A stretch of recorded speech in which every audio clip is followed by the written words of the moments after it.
আপনার অন্তরে যা আছে, আপনারা যে বাধ্য করে তার কথা বইলে দেন না। আপনারা কি করবে বলেন?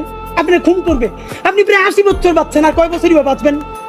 আপনি কি খাবেন, কি বাঁচবেন? আপনি বরং যদি আপনার আর্মি মেরে ফেলে, আপনারা যদি ভারতীয় আধিপত্যবাদ গুলি করে, আপনাকে যদি হত্যা করা হয়, কিন্তু সেই রক্তের বিনিময়ে যদি আপনি শহীদদের রক্তের বিনিময়ে নতুন বাংলাদেশ গড়ে যেতে পারেন, আগামী 1000 বছর বাংলাদেশের মানুষ নামাজে প্রার্থনায় আপনার জন্য শুধু দোয়া করবে। ঠিক।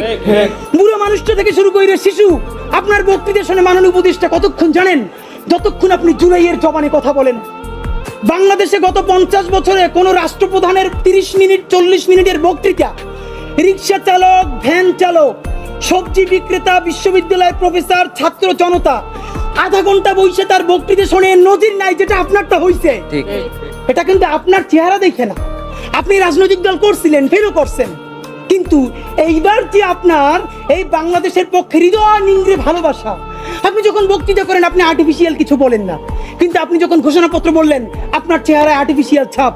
ইদানিং আপনি স্ক্রিপ্ট দেখে দেখে বক্তৃতা করেন, এগুলো আমরা চাই না। মাননীয় প্রধান উপদেষ্টা, আপনার একটা কথা বলি, আমরা আগেও বলেছি এই সরকারের সকল উপদেষ্টার এক পা অন্য দেশে, বিপদ হইলে ভাইগে যাবে, কিন্তু আমরা দৃঢ়ভাবে বিশ্বাস করি আপনি ভাগবেন না।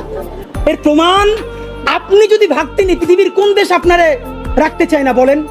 তাহলে হাসিনার আমলেও 10 তলা বিল্ডিং বাইয়া আপনার আদালতে হাজিরা আপনি দিতে আসতেন না। ঠিক। আপনি তখনই বিদেশ থাকতে পারতেন। আপনি এই দেশে থাকতে চান বলেই আপনি আসছেন, আমরা বিশ্বাস করতে চাই।